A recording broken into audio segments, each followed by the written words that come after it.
Hi everybody, welcome to Storytime. My name is Christy Sink. I'm in our Human Resources Department, and today I'm going to be reading The Abandoned Hamster. It's from the Animal Rescue Center series. Okay. Chapter 1, Working Magic.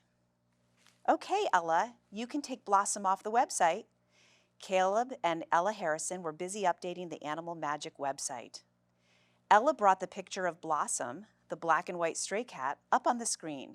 Cool, she said as she pressed delete. Blossom's photo and details vanished.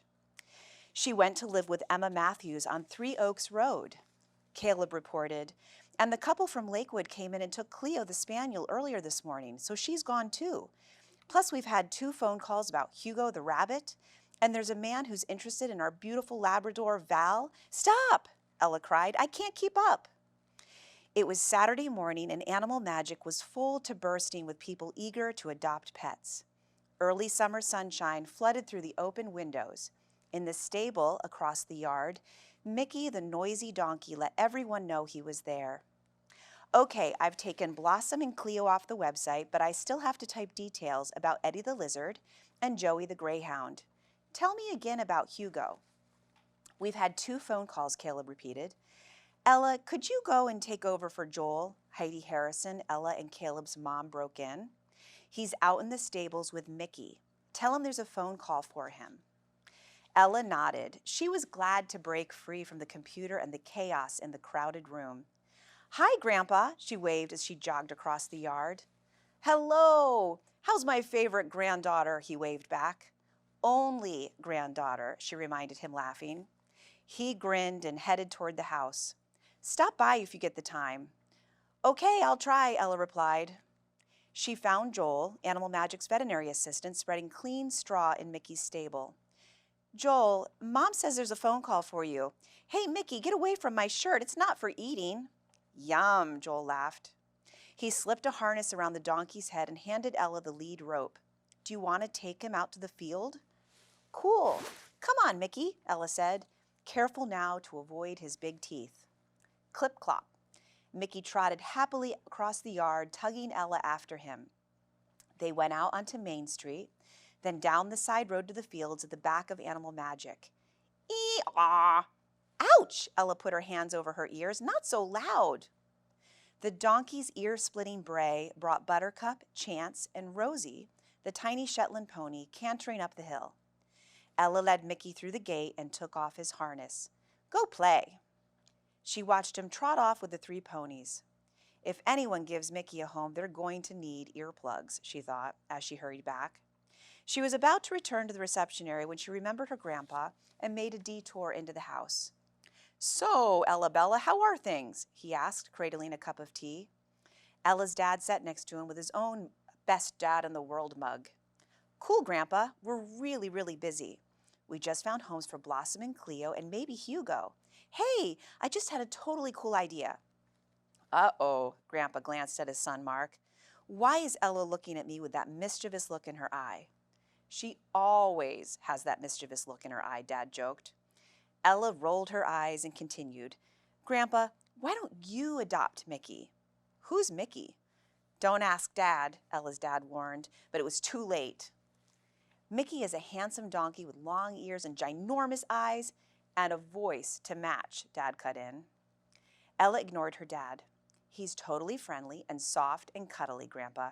He wouldn't hurt a fly, and you've got that big empty field behind your garden center. There'd be plenty of room for Mickey there. He'd love it. Say no, Dad advised. Dad, Ella was angry now. Do you want to find Mickey a home or not? Yes, but it has to be the right home. Don't forget how busy Grandpa is. Besides, what would his neighbors say if Mickey woke them up at 6 every morning? Ella frowned. Grandpa doesn't have any neighbors, she pointed out. Miss Elliott moved out. Her house is empty. Not anymore, Grandpa told her. A new family named Platt just moved in. They're fixing the old place up. Oh, well, I'm sure they'd like Mickey. Ella got the feeling she was losing the argument. It seemed that Mickey would have to stay on the Animal Magic website a little longer. Gotta run. I promised Mom I'd help out, she said. But Grandpa, will you think about poor Mickey stuck here while everyone else is getting adopted? He's starting to think that no one wants him. Cue the sad violins and take out your hankies, Ella's dad sighed. Dad, it was no good. Bye, Grandpa, Ella said, giving him a quick hug before hurrying back to the animal hospital. That morning, Animal Magic took in 3 orphan kittens, a ferret, 2 rabbits, and a gray smooth-haired crossbreed puppy named Buster. They found a good new home for Val as well as Blossom and Cleo. Working our magic, as he sat at the computer, Caleb happily chanted the center's catchphrase, to match the perfect pet with the perfect owner. Mom had finally closed the doors and stood at the desk with Joel, sorting through the paperwork. Meanwhile, Ella and Caleb were busy uploading photos of all the new animals onto the website. What a morning! Thanks, everyone.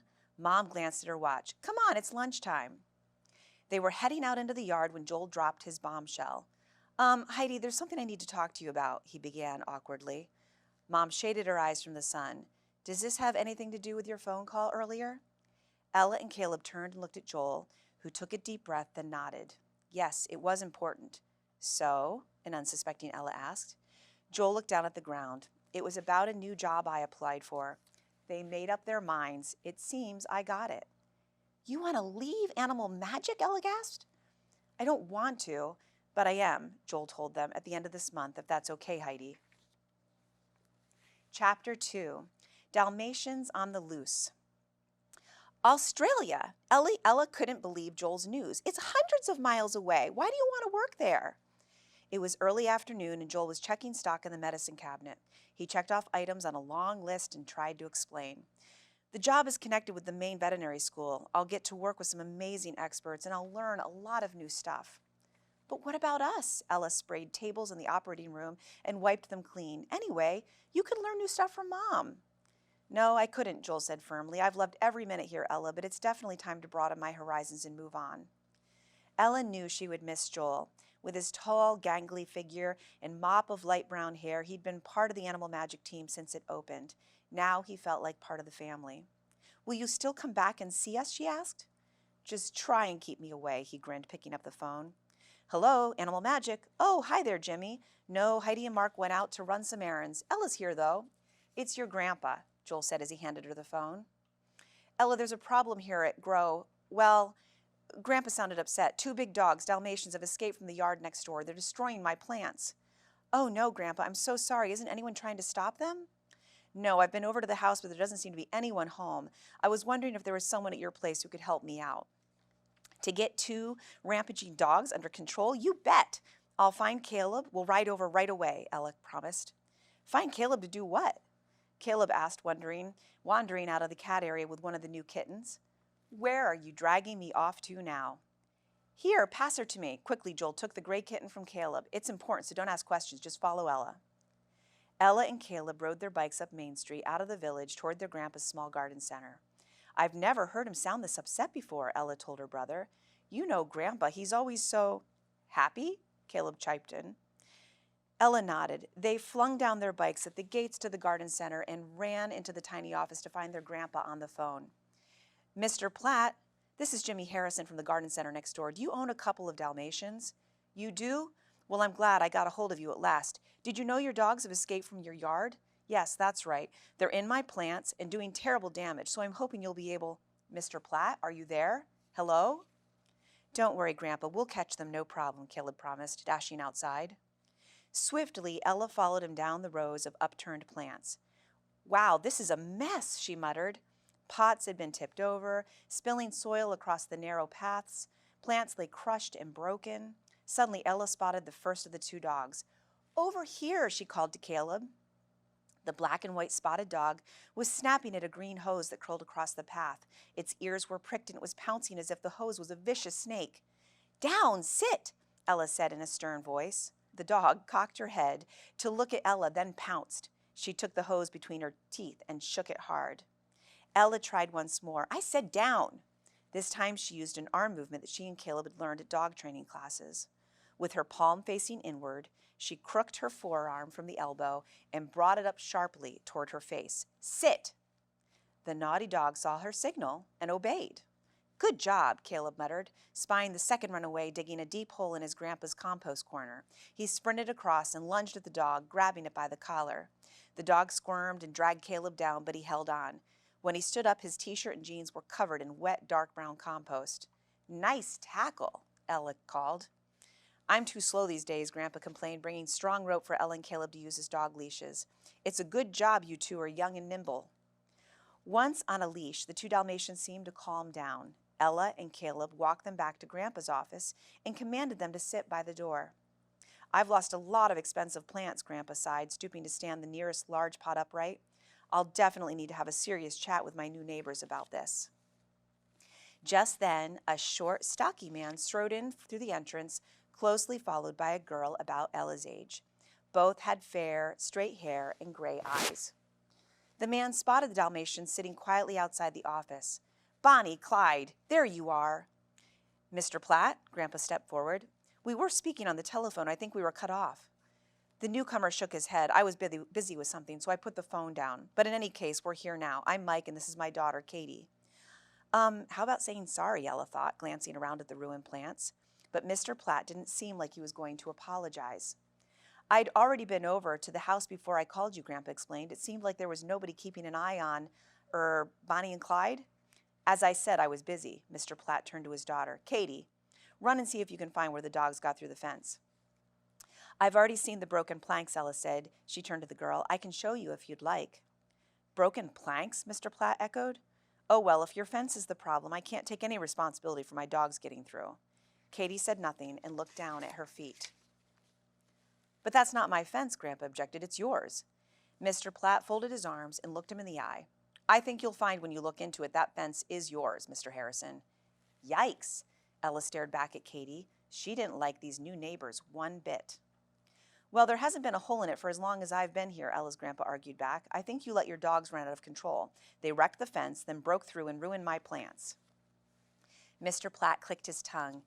Here, Bonnie, here, Clyde. The two strong Dalmatians stood up and strained at their leashes, dragging Caleb and Ella off their feet and forcing them to hand the ropes to Mr. Platt. My dogs are not out of control, the new neighbor raised his voice. No way, Katie agreed, standing up for her dad. Ella and Caleb glared at her. So what do you call this? Grandpa pointed at the wrecked plants. Not my problem, Mr. Platt said, setting off with his dogs. If I were you, Mr. Harrison, I'd replace the fence so it doesn't happen again, or else. Or else what? Grandpa called out after them. Or else you can expect a letter from my lawyer, Mr. Platt yelled back as he marched through the gates. So the day turned out lousy, Ella grumbled to her dad once she was tucked in bed that night. It was great at the beginning, getting Cleo and Blossom adopted and stuff, but then Joel said he was leaving, which is totally bad news, and now Grandpa finds out that he's got the worst neighbors in the universe. Don't worry, these things happen, Dad soothed. I spoke to Grandpa and said I'd come over tomorrow morning to help him clean up the mess. Would you like to join us? From under her cozy comforter, Ella nodded. Grandpa was really upset.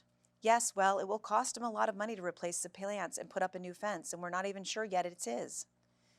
Miss Elliott would never have made him do that. No, but she's moved out, and you have to realize that people are all different. Maybe Grandpa's new neighbors won't turn out to be so bad in the long run.